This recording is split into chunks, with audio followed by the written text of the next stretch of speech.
Okay, everyone, welcome to the Pfizer meeting today. We're going to go ahead and get started. I see we have a quorum, so we're going to go ahead and get started with the meeting.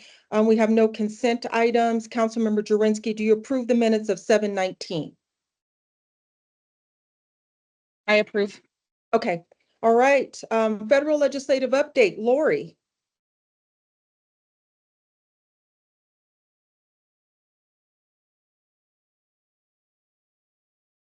Lori, are you available?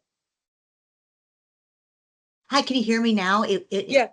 Sorry Yes, about I that. can. Yeah, my mic wasn't working. Sorry about that. Okay, yes, I can hear you. Okay, hi. So good afternoon, everyone. Congress is scheduled to recess next week for campaign season. They'll return on the week of November 12th. Before the recess, they're working on a continuing resolution because they were not able to pass all 12 appropriation bills before the end of the fiscal year, which is September 30th. So the House right now is drafting a continuing resolution that is clean with no other like poison pills, and it will fund the government until December 12th or December 20th. And hopefully, when they're in recess, this staff will be able to come together and complete an omnibus appropriations bill for the end of the year. They were not able to accomplish much. I know that's no surprise to y'all over the past month before they left. There's a lot more to do. They have to do a National Defense Authorization Act. In November, December, a Water Resources Development Act, which is called WRDA, which I've been keeping a War Water posted about, and also possibly a farm bill. So lots to do before this Congress adjourns. And of course, things what they get done in lame duck may very well depend on what happens in the election. Right as of today, it looks like the House will flip into Democratic control, and the Senate will flip to Republican control. But it's gonna be super tight in the Senate. It could even be 50-50. But 50-50 or 51-49. So everyone is anxious to see what happens. So in this Congress, like how it has been, if it goes the way you're stating, then essentially the vice president would be the tiebreaker. Is that correct? Exactly. Yeah, Okay. exactly. When Okay. it went 50-50, that's what Okay. happened. Okay. I've been keeping Christina and Liz updated on grants. The next one we're looking at is a raise grant. That notice of funding opportunity is coming out in November. And so I've been keeping Liz posted on that. I know your team has been prepping for it, as well as a bridge grant program, which should be coming out early next year. All right. Is there any other update? Any questions? I have none. I will be at National League of Cities, so I just wanted to Okay. let you know that as well. Okay. So I look forward to seeing you there also. So, but no questions from me. Is there any questions from anyone who's present on the meeting? Okay, I hear nothing. Have a great weekend, Lori. Thank you so You much for too. the update. You too. Bye. Bye-bye. Okay, our legislative update, state legislative update. We have Peggy. It looks like I see Cami, and it looks like I see Totsi. Hello, council member. How are you? Fine, how are you? I'm good. Peggy, I don't believe Peggy is on the call today because she is traveling to the West Slope for the Okay. Club 20 meeting. So it's just you're kind of stuck with Cami and me today. Okay, no problem. Alrighty. I like you. It's great to hear and see you both, so no problem. So we just have a real brief update. As you know, we have been watching all the interim committees, and there are the legislative council will vote on those final bills next month, and after that we'll give you a full accounting of the interim committees and what leg council votes through that will be introduced next year.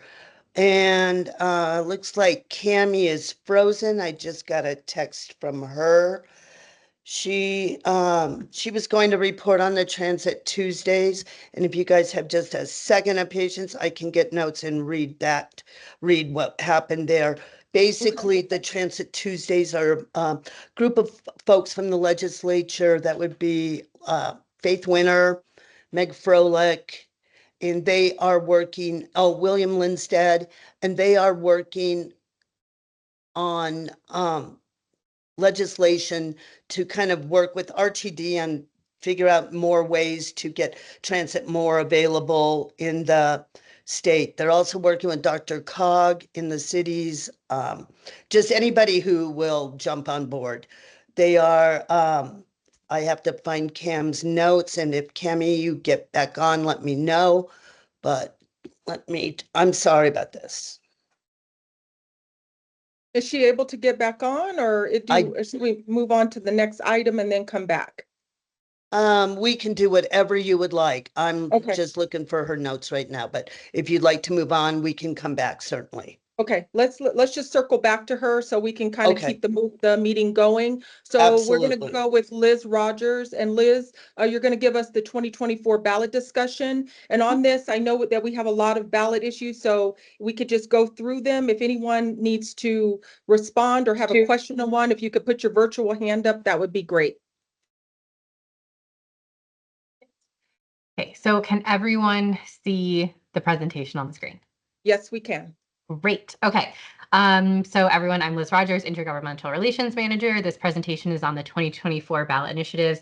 And if you've been seeing anything in news, there are a lot of them. So how this is going to work, I can get it. Oh, there you go. Is we are going to quickly go through how council takes positions on the ballot initiatives, just a refresher because there was some changes last year. Then we're going to go through the 2024 city and county state ballot measures that are going to be constitutional statute changes. This is going to be information only. And then after I quickly go through them all, we will have discussion and questions at the end where we can go back to certain ballot measures and ask questions and have a deeper dive into them if you would like, just because there are so many of them. Okay, so Liz, before you start, I'm going to go back and revert because I do see Cammy. So just in case they have to get off. So Cammy, are you present so you can give your update? I certainly am. I apologize. Infinity's outside digging. The Transit Tuesday group has urged that legislation be considered to establish best practices for local governments to support transit while also taking advantage of the Senate Bill 230 funding. What kind of technical assistance is needed for local governments needs to be further explored and identified, and that is one thing that the group is currently discussing. The group has urged legislators to consider providing rural communities with excuse me, a toolbox while also engaging in a study to increase ridership. Transparency dashboards have also been a topic of the group, and it was proposed that a dashboard be created to apply to RTD, which would include a detailed budget, progress, and funding for all capital projects and data around ridership. So that is where the group is now. We are at the next meeting going to discuss greenhouse gas goals, and then the following meeting will be another discussion around local governments, and we have been providing Liz and sending Liz all of the notes on that. I'm happy to answer any questions. Okay, so this Transit 23 group, is this basically, it's a kind of like a task force or something? Is it preparing legislation for the next legislative session? I'm just trying to understand what is the premise of the group to do? As Tatsi started to say, Senator Faith Winter and Representative Lindstedt and Representative Froelich have kind of convened this Transit Tuesday group to engage stakeholders in discussions around RTD and look at kind of brainstorming and coming up with some possible legislative ideas.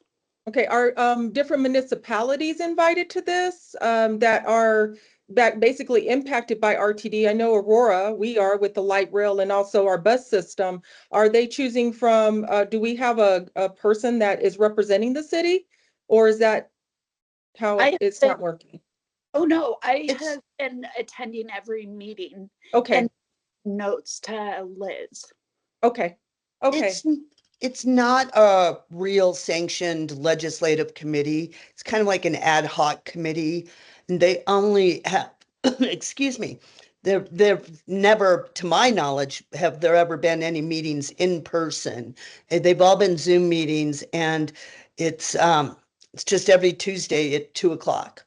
okay, okay, understood. Thank you so much for that clarification, and thank you both for the update. I appreciate it. So, Sure. Liz, didn't mean to interrupt, but since we had Cammie, so we're gonna go back to you. Oh, I just had one Oh. more thing, Councilmember Lawson. I apologize. Just wanted to briefly mention that the JBC met yesterday and heard revenue forecasts from Legislative Council and the Office of State Planning and Budgeting. Okay. Both forecasts showed a very tight budget for 2025 through 26. They're expecting a budget shortfall at the end of this fiscal year. Also, a slowdown in growth was noted. There is an increased risk of recession, but that has not been forecasted. So just wanted to let you know we're also tracking that. Okay, thank you so much, Cammie, for that. I appreciate that. I saw that in the newsletter that you guys send out, so I appreciate those being sent out from your organization as well. So Great. thank you for that. So we'll go back to you, Liz, and we'll start your presentation again. Okay. Okay, everyone can hopefully see that again. So kind of where we left off quickly, we're going to be going through all of the ballot initiatives. I'm going to run through the entire list of everything that's going to be on the ballots and for our counties as well. And then if there are specific ones we want to go back to and have deeper discussions or answer questions on, let's do that, because there are just that many of them. As a quick refresher for how council takes positions, this has to be done through the resolution process and approved by a majority support of council, and the majority support rule was changed last year. In this presentation, this is information only. City staff does not have recommendations on taking positions on these ballot measures. If any council member or the mayor would like to do so, feel free to contact the city attorney's office to write a resolution where they can do that. So let's get into the ballot initiatives. So we're going to start off with the state first. So the first one is Amendment G, which will modify property tax exemptions for veterans with disabilities. This is an exemption that would have impact on the homestead exemption. So it would allow veterans who have different types of service-related industries and disabilities. It would expand the allowances for the homestead exemption for those communities, as detailed kind of in the paragraph there. I also want to point out and note at the bottom, there is going to be some notes on which amendment and proposition came from the legislature versus what was citizen-led. So I've done my best to make notes of those on the bottom of the screen. So moving forward, Amendment H, judicial discipline procedures and confidentiality. So this would set up a new independent judicial discipline board where there would be an independent board to preside over misconduct hearings. And this would also allow for increased public access to proceedings and records. Amendment I, constitutional bail exemption for first-degree murder. So this would allow judges to deny bail in first-degree murder cases where proof is evident or the presumption is great that the person in fact did commit the crime. Amendment J would be repealing the definition of marriage in the Constitution. So essentially repealing only a union of one man and one woman, and that would be in the ballot this year as well. Amendment K, modify constitutional election deadlines. So this would move up 1 week deadlines for citizen initiatives to file petitions. It would also require judges to file declarations of intent to seek another term sooner, as well as local newspapers publishing anything 30 days earlier than the current law. Proposition JJ, which would retain additional sports betting tax revenue. So if you remember back in 2019, there was Proposition DD, which allowed the state to keep $29 million from fiscal taxes from sports betting. Proposition JJ would allow the state to exceed the $29 million threshold, and the money that the state would receive from that would be transferred to the Water Plan Implementation Cash Fund. Proposition KK firearms and ammunition excise tax would enact a 6.5 tax on the sales of firearms and ammunition and firearm parts. The funds from this tax would be used to fund mental health services. And just to note, retail sales to law enforcement agencies would be exempt from this tax. Amendment 79, constitutional right to abortion. So this would provide a right to abortion in the state constitution that would prohibit state or local governments for denying and impeding the right to have an abortion. And it would also be covered service under health insurance plans. Amendment 80, the constitutional right to school choice. So this would allow parents to essentially create the right for deciding what education platform would be best for their children. And this would impact kindergarten through 12th grade. School choice would be defined as anything from a public neighborhood, charter schools, private schools, homeschools, open enrollment options, and other innovations for the future of education. Proposition 127 would prohibit bobcat, lynx, and mountain lion hunting. So prohibit intentionally killing, wounding, trapping, killing them, essentially with a fine as well, and potential jail time. There are exemptions to this rule, such as in defense of human life, livestock, property, or if there is an employee or contractor of a federal, state, or local agency working in their official capacity. Proposition 128 would be parole eligibility for crimes of violence. So this would entail that people convicted of certain offenses would have to serve at least 85% of their sentence. It's currently 75%. So crimes of violence, as noted, are murder, sexual assault, aggravated robbery, first-degree assault, kidnapping, arson, and burglary. Under Proposition 129, establishing veterinary professional associates, this would create a new position in the veterinary care world called a VPA. They would essentially be able to perform additional care services, so diagnosing animals, performing surgeries. They would be under the supervision of a veterinary professional, and they would also be under supervision of the state board that would adopt any credentialing or testing requirements. Proposition 130 would be funding for law enforcement. So this would direct the legislature to provide $350 million in additional state funding to law enforcement agencies from the general fund. And the funding has to be used to increasing pay for law enforcement officers, providing hiring, recruitment, and retention bonuses, hiring additional officers for specific locations or for specific types of crime, provide ongoing training, and establish a one-time death benefit. Proposition 131 would establish an all-candidate primary and ranked choice voting system for the general elections. So essentially what this would mean is that during a primary ballot, all candidates would be on the ballot, and then the top 4 candidates who got the most votes would then move on to the general election. It's important to note that this would not take effect until at least 12 municipalities meet these various demographic qualifications to use ranked choice voting, and there has to be audits on those types of elections before this can be enacted. So moving on to what's going to be on certain county ballots. So RTD is going to be having a ballot question that will be on Adams, Arapahoe, and Douglas County ballots. I think it's identified as 7A. So this will be essentially debrucing RTD and allowing them to keep any excess revenue that they currently have in order to provide other services such as providing transportation, maintaining current services and improving infrastructure, providing clean, efficient transportation options, and then in addition to that, providing transportation services for youth, so the No Fare for Youth program. Adams County has 2 ballot questions. So the first one is a tax question. So they will be increasing taxes, which would expire December 31st of 2024. And all proceeds from the excess tax of 0.15% would be used to establish affordable housing in the county. The second ballot question is district attorney term limit. So this would impose a term limit for the 17th judicial district. So it would allow 3 consecutive terms.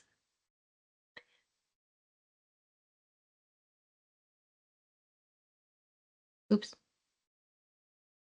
Okay, and then Arapahoe County. So Arapahoe County is looking to also debruce itself. So this would allow the county to receive and spend all property tax revenue it is able to collect that is allowed for the mill levy. And then, of course, we have our own city initiative, the Pitbull ownership one, voting to either restrict the breed or not have the breed restricted any further. Election information can be found through all of these sites. So the City of Aurora, the State Blue Book, Adams County, Arapahoe County, and Douglas County all have their own election information websites that I encourage you to go on if there is any additional more information that needs to be provided outside of the questions that I can hopefully answer for everyone today.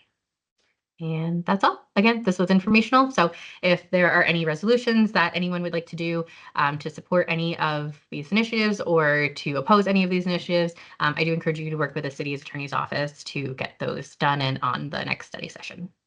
Okay, thank you, Liz. There's a whole lot, and there's a lot that, I hope, our residents have to research and look into on all these ballot questions that impact our city and our counties. So questions? Member Lawson. Yes, Councilmember Jurinsky. Thank you. Liz, can you email me that slide presentation so that I have it, please? Absolutely, yes.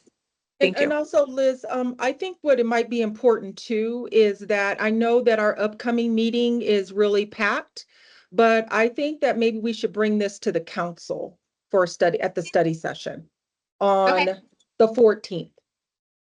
Yeah, I can do my best to try and get it on there, and I'll keep you updated on the progress for that. Okay, yeah, because I think it's important not only to give our council members an opportunity to decide if they might want to do a resolution on something, but also to give our public more information about these initiatives that are coming forward on the ballot. Okay, of course. So is there any other questions?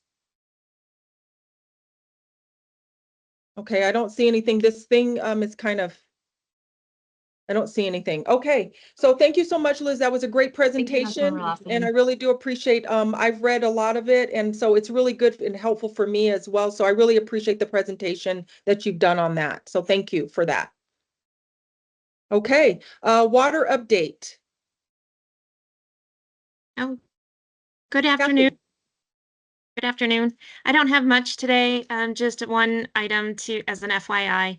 The Water Resources and Review Committee met for the last time yesterday and voted on interim bills. And there will be one bill that I anticipate that we'll want to support when it becomes introduced, and that's just the backflow prevention device bill. So last session, House Bill 24-1436, there was an error in there when the bill was amended to require plumbing certifications for backflow inspectors. And so this bill basically undoes that. But that's the only item that I have to report. Okay, is there anything going on from the federal level that you guys are working on as well? Nothing new. Mostly the Upper Colorado Endangered Fish Recovery Program reauthorization. So we're hearing positive movement on that, and that should actually be in the National Defense Authorization Act is what we're hearing. So hopefully that'll get reauthorized before the end of the year. So we're looking forward to that. Okay, thank you for that update. Any questions? Okay, I don't hear any for Kathy. So thank you, Kathy. It's good to see you. So miscellaneous matters for consideration. Anyone who is on this meeting, do you have any updates for this committee? Anything that you want to bring forth to our attention? Okay, when I hear silence, I guess there's not. I appreciate everyone being on this meeting. Our next meeting will be virtual on October 18th. It will be at 1 o'clock. So I thank everybody for being here, and everyone have a great weekend. Thank you. Bye. Thank you. Have a Thank good you, weekend. Councilmember Lawson.